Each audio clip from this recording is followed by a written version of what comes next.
Terima kasih Bu Ita buat kesempatannya. Selamat pagi, bagaimana kabarnya Bu Ita? Sama-sama, selamat pagi hari ini luar biasa. Terima kasih Bu Wido.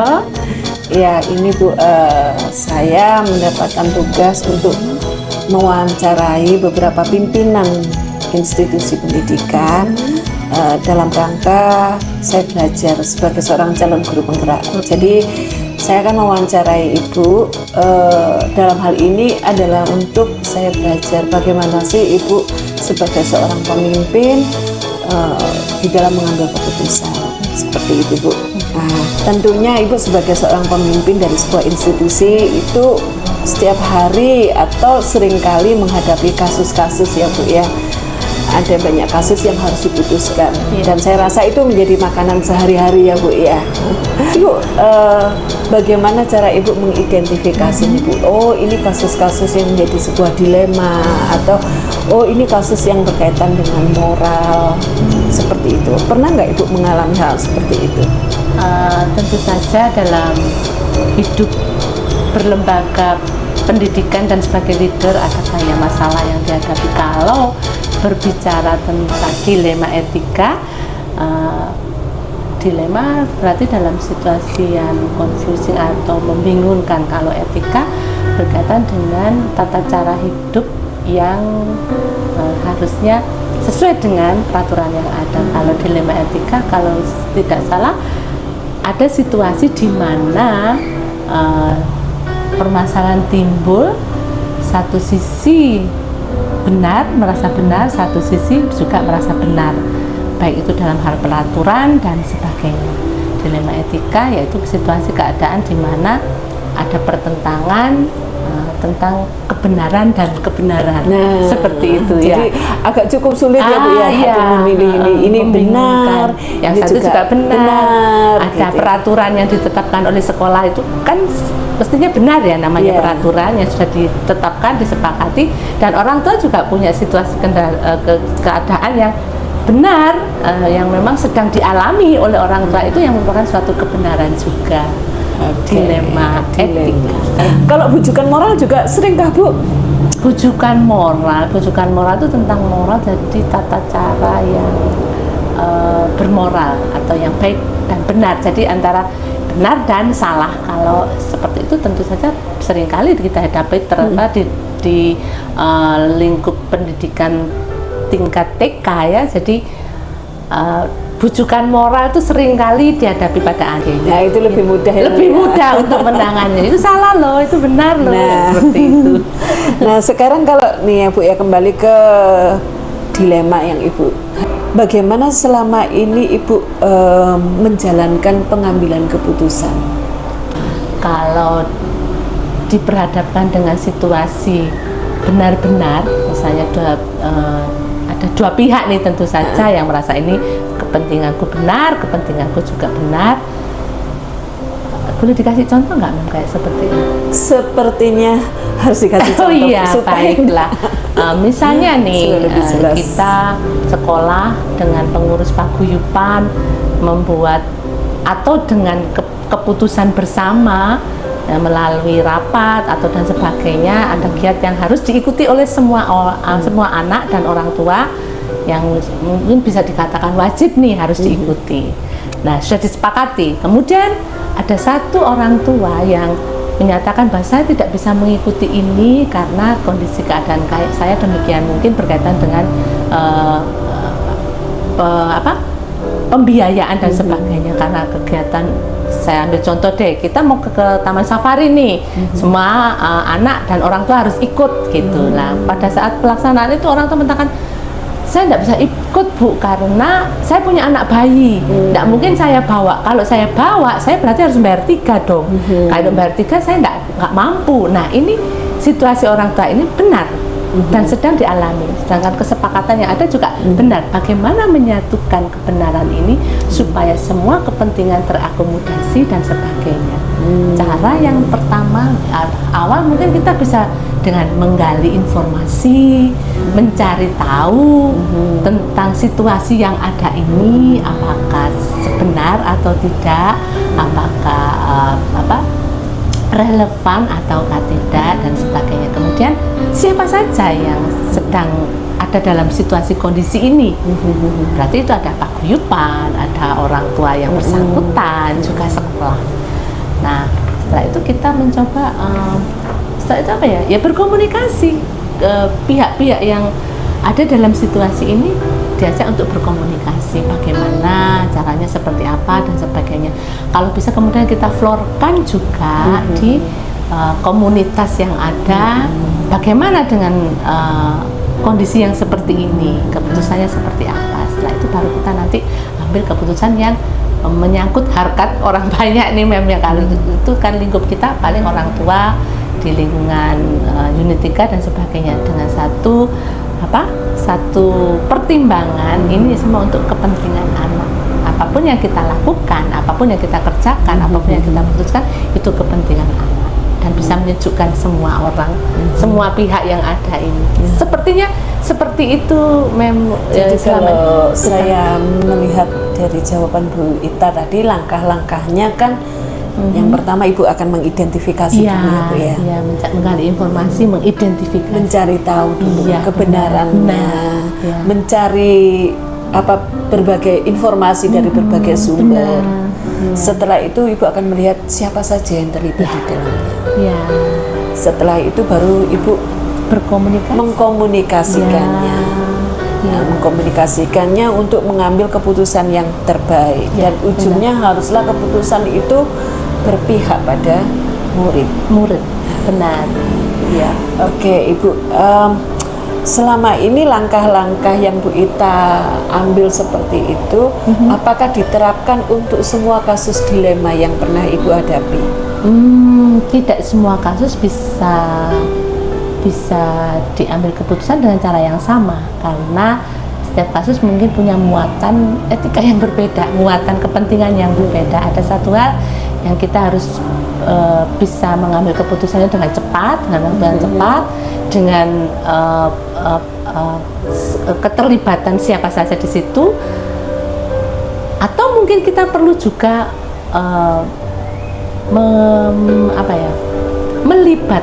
melibatkan pihak lain yang mungkin bisa menolong, lebih berkompeten untuk menolong atau mengambil keputusan yang lebih baik dalam dilema etika yang dihadapi atau permasalahan yang sedang dihadapi di sekolah. Jadi saya melihatnya masih ada prosedur yang lain. Prosedur lain yang bisa dilakukan, tidak harus selalu seperti itu. Langkah-langkah yang diambil, keterampilan untuk kita melihat situasi atau permasalahan yang ada, dilema yang ada itu akan menolong kita tahu, oh berarti kalau yang kasusnya seperti ini aku bisa melibatkan siapa saja, aku mau mengambil keputusannya seperti apa dan sebagainya. Ya, tidak semua kasus dilakukan dengan cara yang sama. Oke. Ibu, kalau boleh saya mau menggali lebih banyak ini ya Bu ya. Silakan Mem. Selagi saya bisa membantu, saya akan memberikan penjelasan. Ada nggak Bu contoh kasus yang Ibu terapkan prosedur yang berbeda selain dari kasus orang tua tadi? Kasus kan banyak nih. Kalau tadi dengan orang tua, sekarang dengan personal guru misalnya. Nah, kalau seperti ini ada guru yang bisa dibilang lebih dulu melayani atau senior dan guru junior. Nah, ada satu situasi yang sedang terjadi, yaitu pemberian kesempatan atau tanggung jawab lebih pada seorang guru yang kalau bisa dikatakan dia masih junior nih. Nah, hal ini menimbulkan permasalahan ternyata karena keputusan ini diambil, kenapa kok tidak si yang lebih guru senior ya, karena pertimbangan beberapa hal yang dilihat oleh seorang leader bahwa yang senior secara profesional, tanggung jawab profesionalnya itu masih perlu diperhatikan, loyalitasnya juga perlu diperhatikan, ketertibannya juga perlu diperhatikan. Jadi akhirnya kesempatan ini diberikan kepada yang lebih junior. Ya, jadi yang senior merasa aku lebih berhak, ya kan? Tapi ada ada sisi lain, si junior memiliki kompetensi yang lebih memungkinkan untuk dapat kesempatan yang seperti ini. Ini juga harus melibatkan orang lain, pihak lain yang lebih kompeten, misalnya atasan saya, baik itu manajer atau yayasan dan sebagainya, harus dilibatkan di dalamnya, atau mungkin pasukan dari paguyuban, bagaimana kinerja dari guru yang ada dan sebagainya, seperti itu. Jadi melibatkan cukup banyak. Iya, betul. Jadi keputusan tidak selalu dengan tidak baik. semata-mata dengan segera kita bisa memutuskan itu. Iya. Nah, kalau seperti kasus-kasus itu, saya merasa ya, Ibu mestinya akan mendapatkan banyak tantangan. Benar sekali. Benar ya, Bu ya. Benar sekali. Mungkin tantangan dari mana, dari Ya. mana-mana. Ibu bisa nggak ceritakan tantangan apa sih Ibu yang selama ini dihadapi ketika mengambil keputusan yang menjadi dilema tadi? Iya, benar. Tantangannya kalau dari sisi internal dari leader sendiri, kadang kita saat mengambil keputusan kita harus ada rasa sungkanisme, rasa kasihan dan sebagainya. Tantangannya dari internal seperti itu. Kalau dari eksternal mungkin pihak orang yang merasa benar tadi punya keinginan aku benar, ngotot dengan kebenarannya. Jadi sulit untuk kita bisa mengambil jalan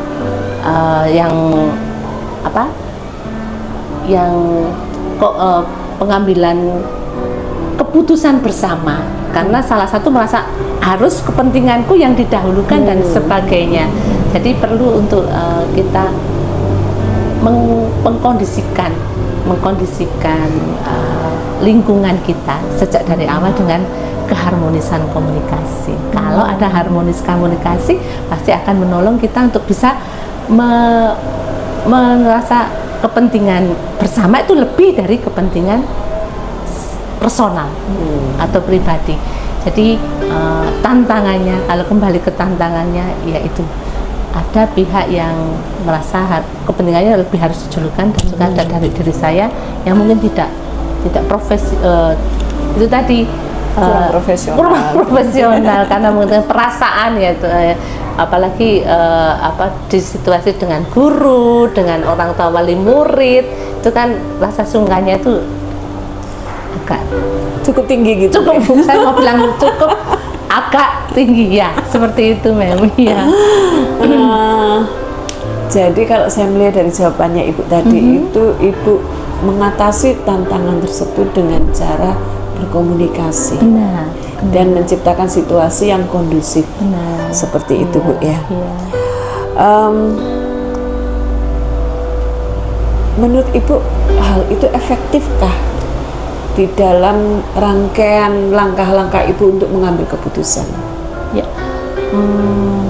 saya pikir cukup efektif, karena dengan komunikasi yang sehat, komunikasi yang harmonis, kita bisa mengambil semua pihak bisa saling mengerti, bisa saling memahami apa yang jadi keinginan dari masing-masing pihak. Kemudian pengkondisian situasi, yaitu kebersamaan, rasa percaya satu sama yang lain, terus rasa memiliki satu dengan yang kekeluargaan, itu akan sangat menolong sekali bila kita ada dalam situasi yang confusing tadi, dilema yang muncul tadi, karena kita sudah terbiasa dengan berkomunikasi yang baik, ada rasa percaya yang cukup, ada rasa kekeluargaan, kebersamaan. Dan selama ini kami lembaga selalu menggandeng tangan parents untuk bersama-sama. Apa yang sedang kita lakukan di sekolah itu adalah giat kita bersama. Kami selalu melibatkan orang tua untuk bersama-sama, baik dalam perencanaan, pelaksanaan, sampai evaluasi, itu kami selalu terbuka untuk melakukan bersama. Jadi alhamdulillah puji Tuhan selama ini kalau ada pasti ada, dan baru saja kemarin kita alami juga seperti ini, dan itu bisa kita selesaikan dengan baik. Dan ya semuanya kalau kita fokuskan dengan kepentingan anak, kepentingan bersama, semua bisa terselesaikan. Pun guru, kalau dilema dengan guru, kami selalu mengkondisikan bahwa ini adalah sekolah kita, ini adalah tanggung jawab kita bersama, dan guru merasa memiliki sekolah ini baik rekan sekerjanya, anak-anaknya. Jadi kalau ada situasi seperti ini dengan pendekatan komunikasi yang baik, sepertinya bisa diselesaikan. Iya. Oke, jadi selama ini efektif ya Bu ya, sangat efektif iya, ya. Benar. Memang saya cukup melihat bahwa kekeluargaan di unit TK itu sangat kuat, terutama juga dengan orang tua ya Bu ya. Iya. Terus ini Bu, tentunya kasus dilema itu pasti sering terjadi ya Bu ya, dan sering Ibu harus mengambil keputusan. Kalau boleh saya tanya Bu, ketika Ibu menghadapi sebuah kasus dilema, hal yang pertama Ibu lakukan itu apa? Apakah saat itu langsung mengambil keputusan atau apa Bu prosedurnya, gimana Bu? Saat menghadapi situasi kondisi, kita lihat urgenitas masalah. Lihat urgensinya. Iya, urgensinya. Apakah itu perlu kita harus segera tindaki, atau kita perlu selesaikan, ataukah tidak. Jadi kita melihat dari urgensi masalah yang ada untuk pengambilan keputusannya, seperti itu. Maksud saya kan pengambilan keputusan ini bisa menjadi bagian dari hidup kita setiap hari ya Bu ya. Nah, sebagai seorang pemimpin, apakah Ibu langsung memutuskan begitu ada masalah? Oke, saya memutuskan, atau Ibu melibatkan orang-orang yang ada di sekitar Ibu? Kalau menghadapi ada situasi itu bukan saya sendiri, saya personal yang memutuskan, tapi seperti tadi ada prosedur yang kita harus jalani.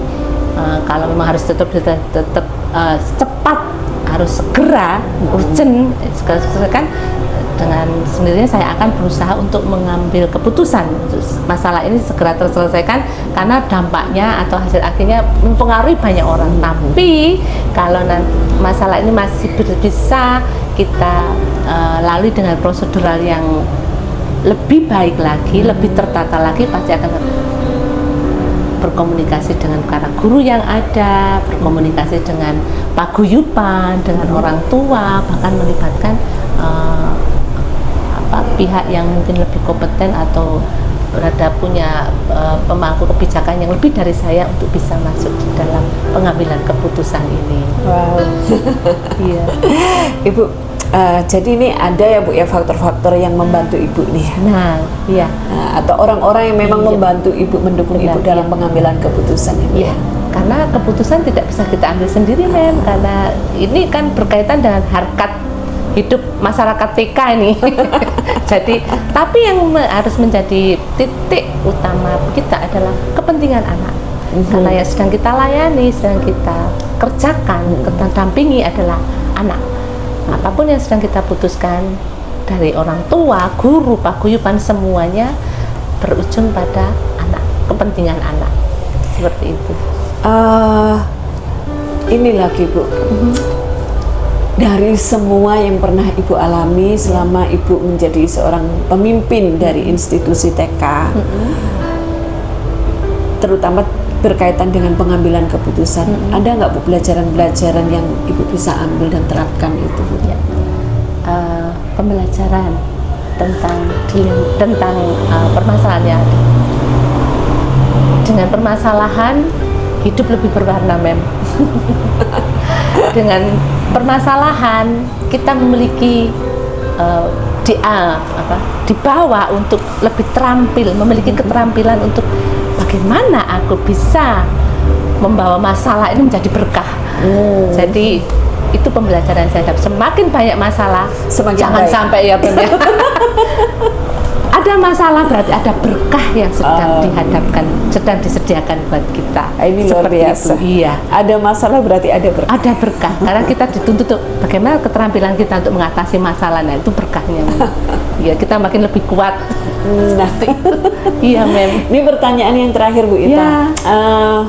Dari semua yang udah kita bicarakan nih, rencana Bu Ita ke depan nih, itu bagaimana Bu tentang pengambilan keputusan? Pengambilan keputusan, ya. Selama ini kami melakukan pengambilan keputusan dengan cara yang mungkin sesuai dengan kemampuan kami. Kami juga harus mempertimbangkan juga hal-hal yang bisa membawa pengambilan keputusan yang lebih lebih kontekstual, mempertimbangkan pula seperti langkah-langkah seharusnya dalam pengambilan keputusan, prinsip-prinsip yang harus diambil dalam melakukan suatu keputusan dan sebagainya. Harus belajar lagi. Pemimpin harus belajar lebih lagi untuk mengambil keputusan seperti itu, Mem. Karena selama ini mungkin intuisi yang lebih banyak bergerak atau pengambilan keputusan yang melibatkan mungkin kurang maksimal, kurang objektif dan sebagainya. Itu nanti mungkin perlu perbaikan dalam pengambilan keputusan seperti itu. Jadi Ibu masih akan merefleksi diri. Merefleksi diri, harus merefleksi dulu dan mengambil langkah yang lebih baik lagi dari yang sudah kita lakukan. Kembali, belajar terus, harus belajar terus. Luar biasa. Terima kasih. Baik, terima kasih Bu Ita buat kesempatannya. Saya boleh belajar banyak hari ini. Saya juga belajar banyak dari Mem. Terima kasih. Saya rasa cukup Bu untuk wawancaranya. Terima kasih sekali buat kesempatannya. Ya, sama-sama.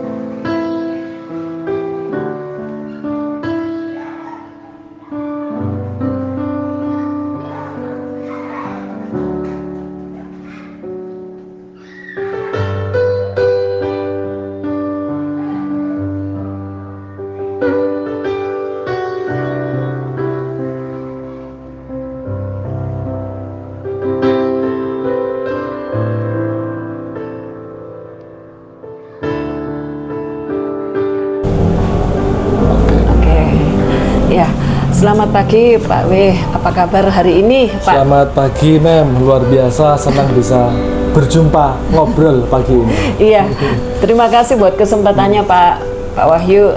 Hari ini itu saya kan mendapat tugas untuk mewawancarai beberapa kepala sekolah gitu Pak ya. Nah, jadi saya akan belajar dan saya nanti akan mencoba untuk menganalisa bagaimana sih pengambilan keputusan yang terjadi di sebuah institusi pendidikan seperti itu Pak. Nah, kan Bapak kan sebagai seorang pimpinan dari sebuah institusi pendidikan Pak, saya kan banyak bertanya ini Pak, dan saya kan banyak belajar nih dari Bapak. Bapak pernah nggak Pak mengalami dilema ketika mengambil sebuah keputusan? Dilema saya kira pernah ya, karena kita berada di dalam sistem. Bagaimanapun juga sekolah ini bagian dari sistem yang lebih besar. Kita ada di bawah yayasan, kita juga berada di bawah dinas pendidikan. Tentu pernah sih. Ya, boleh nggak Bapak ceritakan kira-kira contoh kasus dilema seperti apa sih Pak yang Pak Wahyu pernah alami itu Pak? Ini terbaru tentang pelaksanaan ujian sekolah kelas 9 ya. Kemarin ada himbauan dalam tanda kutip itu untuk mengikuti ujian sekolah kelas 9 berbasis JBT. Nah, sementara sekolah Pamerdi ini sedang bergerak untuk kurikulum merdeka. Nah, di mana mulai dari pelaksanaan dan asesmen itu sepenuhnya berada di dalam tanggung jawab dan juga wewenang sekolah. Menurut saya ini dilema. Kalau saya tidak ikut, ada semacam, wah ini tidak ikut arahan dari dinas. Kalau saya ikut, ya ini melanggar nilai-nilai tentang Merdeka Belajar yang sedang kita kerjakan bersama. Itu sih memang salah satu dilema terbaru. Terbaru ya. Nah, kalau menghadapi dilema seperti itu, Pak, kira-kira caranya Pak W mengambil keputusan itu bagaimana? Mau tidak mau, kita harus berpikir bagaimana tetap mengikuti arahan dinas, tetapi kurikulum Merdeka tetap dilaksanakan. Nah, keputusan yang saya ambil, saya ikut aturan itu. Toh hanya setahun sekali atau 3 tahun sekali. Tetapi ketika kita mempersiapkan anak-anak untuk menghadapi CBT itu, Merdeka Belajar harus tetap kita terapkan. Misalnya mengajak anak-anak untuk berdiskusi, mengajak anak-anak untuk memahami sebuah materi dengan cara-cara kreatif seperti dalam kelompok-kelompok, diskusi kelompok. Saya pikir itu jalan tengah yang win-win solution. Ikut keputusan dinas, tetapi Merdeka Belajar tetap diterapkan di kelas. Oke, jadi untuk kasus dilema terbaru ini Bapak mengambil keputusan yang win-win solution gitu, Ya, Pak ya. okay. Kalau Pak Wahyu punya prosedur khusus nggak, Pak, dalam menghadapi kasus-kasus dilema ini? Langkah-langkah apa sih yang kira-kira akan Bapak ambil atau menjadi pemikiran? Oh, kalau saya menghadapi ini, yang pertama ini, berikutnya, dan sebagainya. Tentu yang dipikirkan pertama kali adalah dampaknya. Kalau saya tidak ambil keputusan itu, dampaknya kepada murid seperti apa? Kalau saya ambil keputusan itu, dampaknya terhadap murid seperti apa? Bagaimanapun saya sebagai kepala sekolah punya tanggung jawab untuk memastikan bahwa anak-anak nyaman di dalam belajar. Ya, kira-kira begitu. Jadi uji evaluasi tentang dampak ya, Pak ya. Menurut Bapak itu efektif nggak, Pak, selama ini, Pak?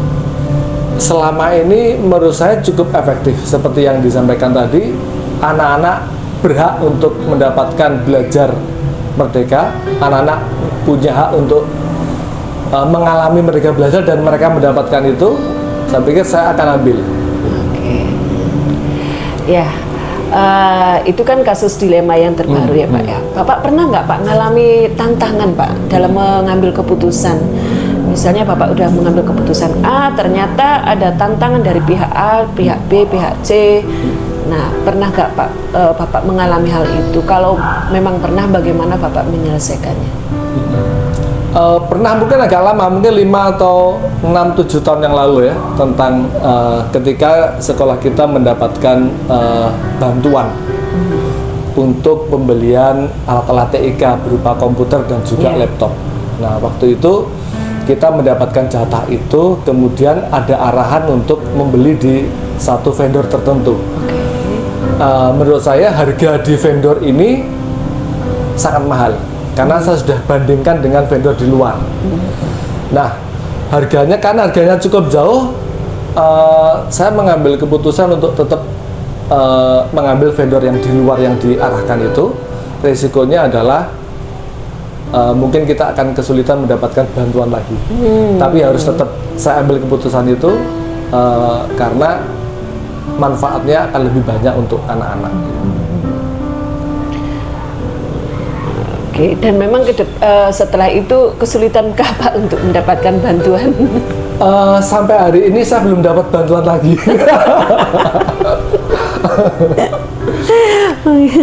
Oke, Pak W kan sebagai seorang pemimpin pasti yang menjadi apa ya, menghadapi banyak dilema lah di dalam mengambil keputusan. Itu tidak terjadi sekali-sekali ya, Pak ya. Mungkin saya berpikir bahwa kan itu bisa jadi makanan sehari-hari gitu ya, Pak. Bapak punya strategi khususkah atau jadwal khususkah untuk mengambil sebuah keputusan-keputusan itu, atau bagaimana, Pak? Ya, yang pasti kita perlu waktu ya. Tidak mungkin dilema yang terjadi hari ini ngambil keputusan, saya kira tidak, karena dilema itu butuh pertimbangan-pertimbangan. kita tidak bisa menyenangkan semua orang, kita tidak bisa menyenangkan semua pihak, tapi pihak yang harus kita senangkan sekaligus kita menangkan adalah anak-anak. Selama itu memenangkan anak-anak, walaupun banyak orang tidak senang, rasanya saya akan mengambil keputusan itu. Jadi ujungnya memang harus berpusat pada murid seperti itu, Pak ya. Bapak apakah Bapak selama ini di dalam mengambil keputusan itu melibatkan orang-orang yang ada di sekitar Bapak? Saya kira kalau keterlibatan itu pasti, walaupun saya tidak secara eksplisit menyampaikan bahwa teman-teman saya harus mengambil keputusan, mohon bantuannya, tidak seperti itu. Saya seringkali bertanya kepada teman-teman ya tentang berbagai persoalan gitu, bagaimana pendapatan mereka, bagaimana juga kepala saya cuma satu, lebih lengkap kalau dilengkapi dengan kepala-kepala teman saya. Jadi saya punya tim guru yang menurut saya luar biasa, dan keterbukaan itu yang menolong saya untuk mengambil keputusan. Keterbukaan guru untuk menyampaikan pendapat itu sangat menolong saya. Jadi itu merupakan faktor-faktor yang mempermudah Bapak gitu ya di dalam mengambil keputusan-keputusan.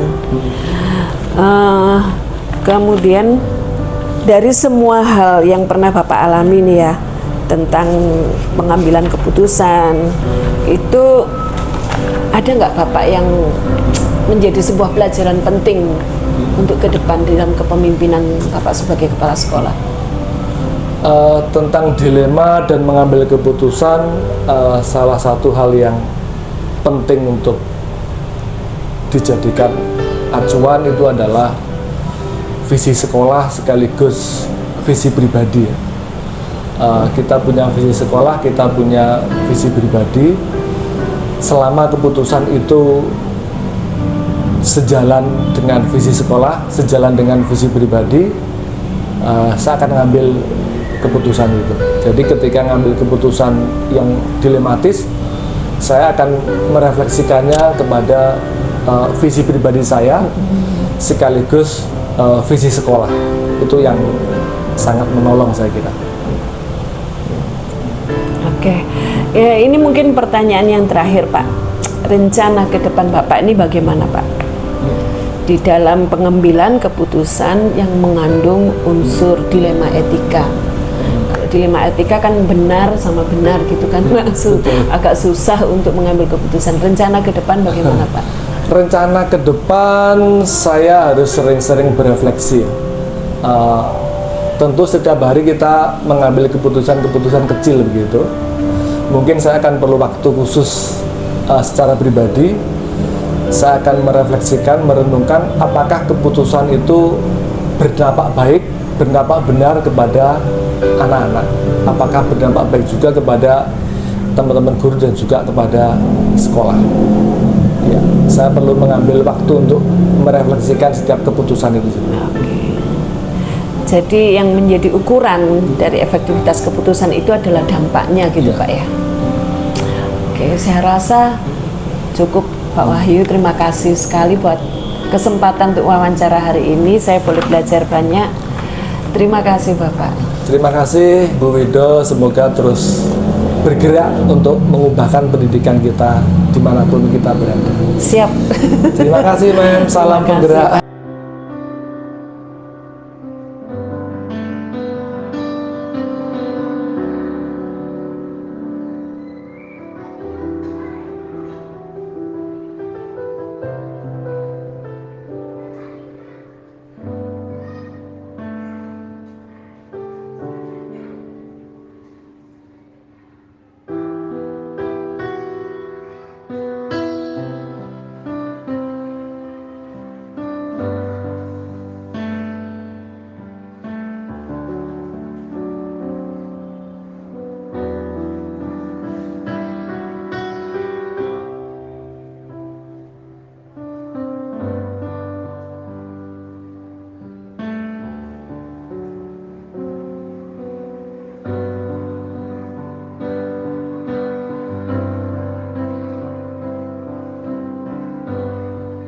Selamat siang Bu Winda. Selamat siang Bu Wido.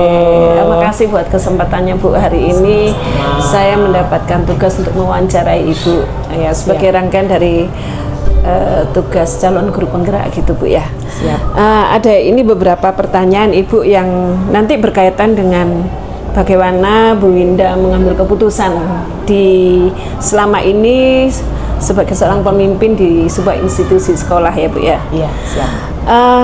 Ibu pernah nggak Bu di dalam proses perjalanan Ibu sebagai seorang pemimpin di sebuah institusi pendidikan tuh mengalami yang namanya sebuah dilema Bu di dalam mengambil keputusan? Pasti ya itu ya Bu Wido, yang namanya mengambil sebuah keputusan, beberapa kali mengambil keputusan pasti. Ada saat dimana saya merasakan dilema untuk gitu ya, Bu. keputusan mana ya yang mau, keputusan seperti apa ya yang mau diambil gitu sih. Atau mungkin pernah Bu menghadapi keputusan-keputusan yang terkait dengan bujukan moral, pernah nggak Bu? Kalau bujukan moral, saya rasa itu lebih mudah ya untuk diambil keputusannya. Karena kan kita sudah tahu batasannya, norma-norma, nilai-nilai sebagai pemimpin sebuah institusi pendidikan yang pasti juga punya visi misi, punya prinsip sendiri ya di dalam institusi itu. Kita sudah punya acuan istilahnya ya untuk mengambil keputusan. Kalau secara keputusan bujukan moral itu mungkin lebih sering ya dan lebih mudah untuk diputuskan karena itu tadi, karena kita sudah tahu ya, karena kita sudah tahu, sudah berpegang pada apa yang harus, nilai-nilai yang tidak bisa diganggu gugat. Karena misalkan menyangkut tentang kejujuran, mungkin kejujuran siswa, kalau ada yang tidak jujur harus seperti apa, guru, kejujuran guru itu kan sesuatu hal yang prinsipil ya Bu Wido, yang lebih mudah gitu untuk kita. Jadi lebih mudah ya Bu ya, karena jelas oh ini benar ini salah, Ya, jadi kita langsung bisa ambil keputusan. Ini yang lebih banyak membuat kita berpikir, ini berarti keputusan yang terkait dengan dilema etika. Betul. Nah, Bu Winda bisa cerita nggak Bu? Kira-kira kasusnya Ibu yang pernah Ibu alami itu gimana Bu? Kalau dilema etika yang paling saya ingat itu pasti menyangkut tentang siswa ya Bu Winda ya. Jadi beberapa tahun yang lalu ada tentang siswa, 2 hal tentang siswa dan 1 hal tentang wali murid. Kalau tentang siswa, dulu saya lupa tahun, mungkin sekitar tahun 2018 itu kita dapat siswa yang ya istimewa lah istilahnya dari segi sikap seperti itu, karena memang kondisi lingkungan yang dia tinggal di lingkungan yang tidak bersekolah. Dari segi karakter, sikap pasti seperti anak yang belum pernah mendapat didikan gitu, seperti itu. Nah, sehingga di kelas itu sangat memberikan dampak yang tidak baik untuk anak-anak, bahkan sampai ke level wali murid yang protes seperti itu. Nah, dilema saya pada saat itu orang tuanya itu sudah mengatakan, sudah Bu, anak ini saya bawa pulang aja, tidak usah sekolah, saya bawa kerja aja, karena kenakalannya ya dalam tanda kutip itu sudah tidak dalam level anak SD, kelas 5 SD pada kelas 4 SD pada saat itu. Jadi orang tuanya saja sudah Bu, ini anak saya bawa pulang aja, saya bawa kerja. Tapi bagi saya, apalagi institusi pendidikan yang saya pimpin adalah di mana institusi pendidikan yang kita menekankan pada pendidikan karakter. Nah, buat saya waktu itu seharusnya sekolah masih bisa untuk mengajak anak ini sekolah dan merubah, berusaha untuk merubah. Itu saya berusaha bagaimana untuk bisa merubah anak ini supaya bisa bersikap dan lain sebagainya. Tapi ternyata pada akhirnya Bu Wido, dari hari ke hari gitu ya, memang sulit karena lingkungan rumahnya ya lingkungan sekolah mendukung, tapi kalau rumah tidak mendukung, sedangkan dari segi wali murid sudah ada pertemuan sendiri begitu untuk keselamatan anak-anaknya. Dan pada akhirnya orang tua waktu itu sudah Bu, saya bawa aja. Itu yang pertama. Nah, yang kedua itu pada saat ada siswa kami yang istimewa berkebutuhan khusus.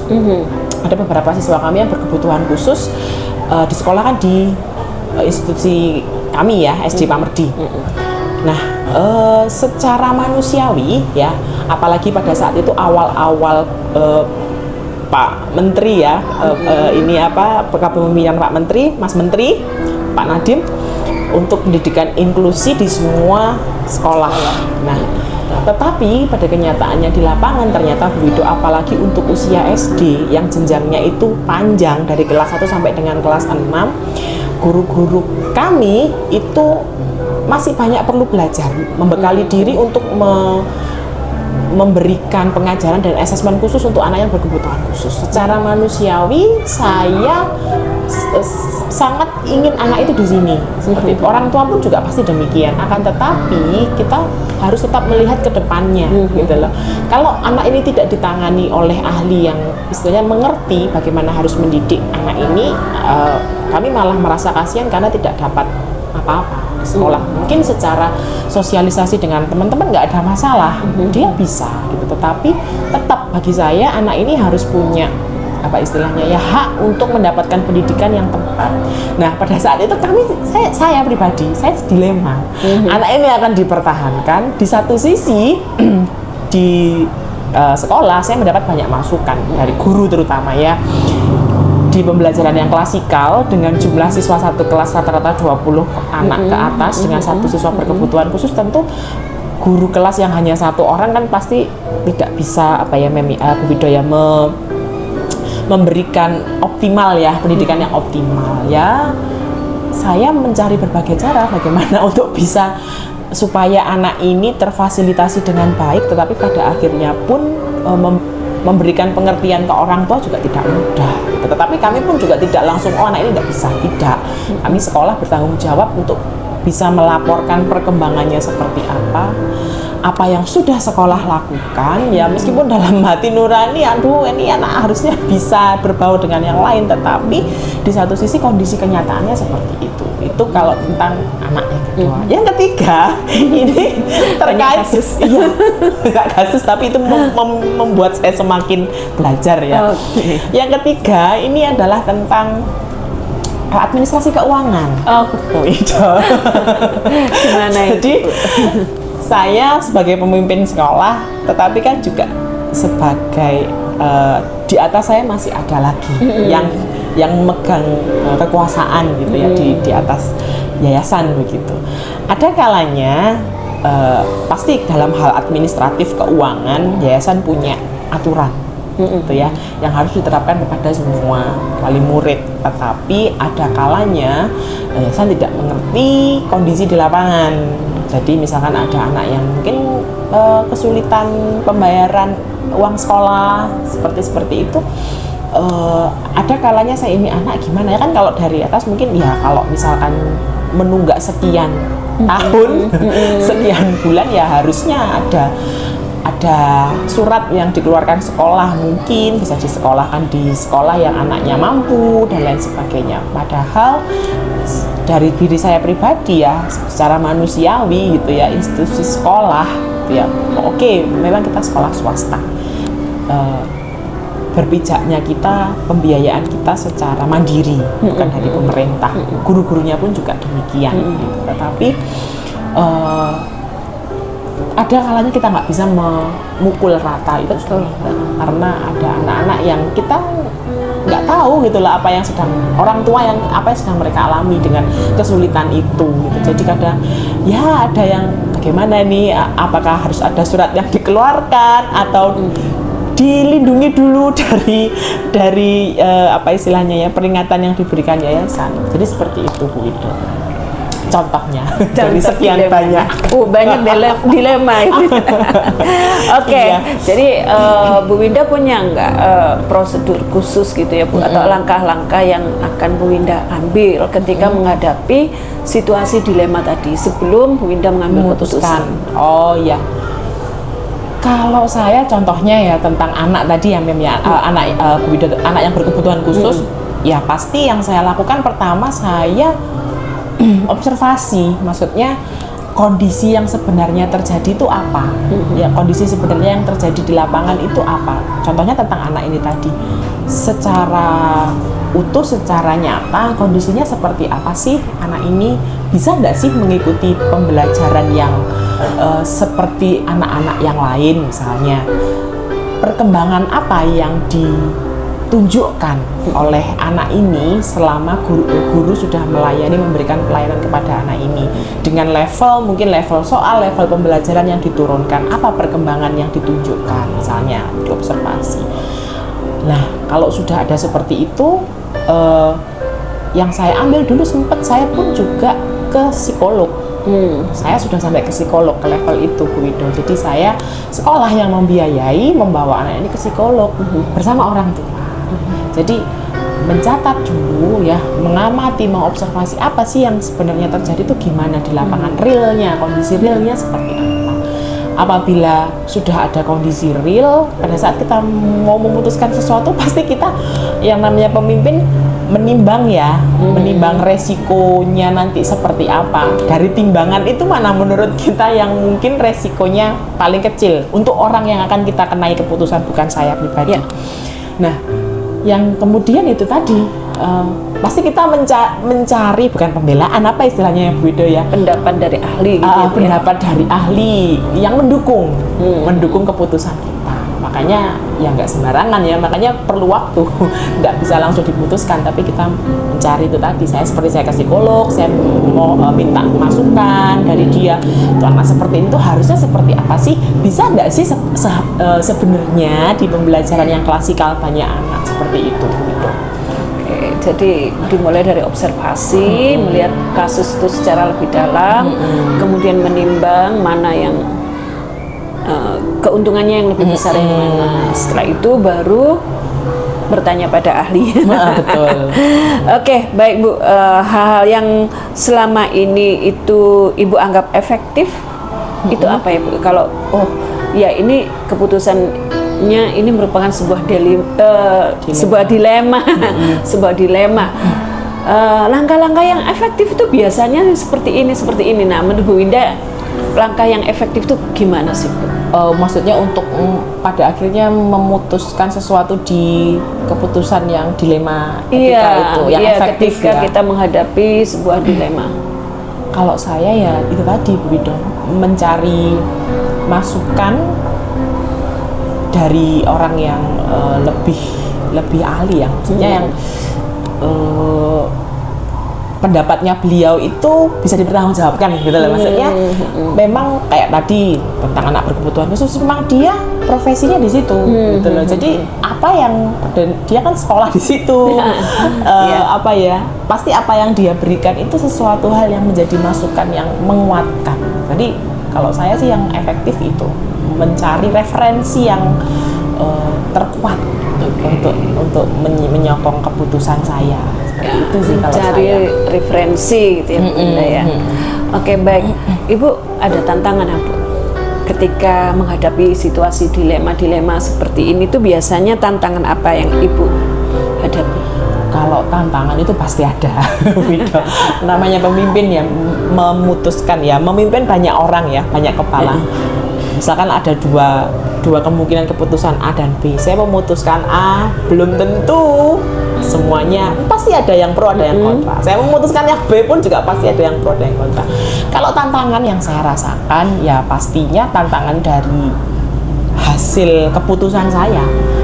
Hasil keputusan saya pasti ada, itu tadi, ada pihak yang pro dan ada pihak yang kontra.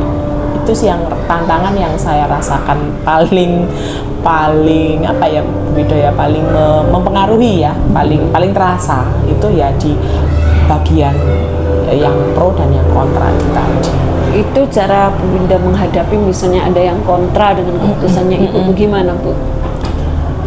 Kita harus mau mendengar dulu ya, maksudnya kontranya itu kenapa, seperti itu. Jadi meskipun pada akhirnya pemimpin yang punya kuasa untuk memutuskan sesuatu, tetapi kita juga harus bisa mendengar. Yang kontra itu sebenarnya apa sih solusi yang ditawarkan oleh mereka yang kontra itu seperti itu. Nah, saya lebih suka untuk mengajak mereka duduk bersama. Jadi kontranya itu apa? Kalau saya mengambil keputusan ini menurut Anda itu tidak pas. Pasnya seperti apa? Pasti kan dia akan ngomong.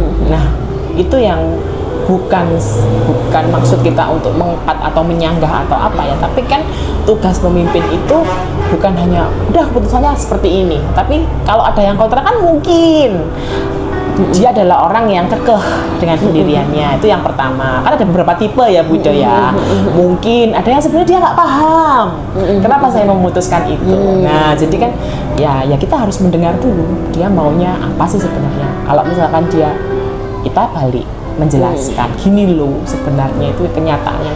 Kadang orang yang kontra kan orang yang belum tahu ya secara keseluruhan pandangan. Kalau ada yang mengatakan cara pandang pemimpin itu kan seperti kalau kita naik helikopter. Sedangkan kalau yang dipimpin itu kan yang penumpangnya yang di bawah gitu kan.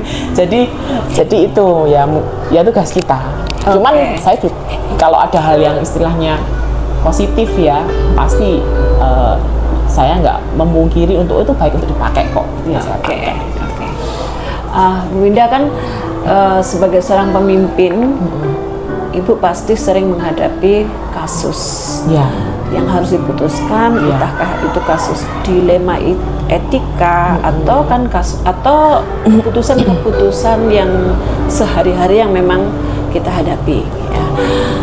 Ibu punya nggak tata laksana atau jadwal atau sebuah prosedur untuk pengambilan keputusan itu? Maksud saya dalam posisi Ibu sebagai pemimpin di sebuah institusi sekolah. Oh iya, kalau mungkin dilihat keurgenannya. Kalau saya lebih melihat itu, begitu.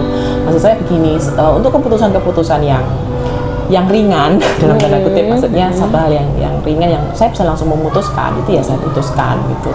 Ya, yang ringan-ringan contohnya, besok ini mendadak ada kegiatan apa, anak-anak harus libur dan lain sebagainya, itu kan keputusan-keputusan yang ringan sekali gitu ya, langsung bisa diputuskan.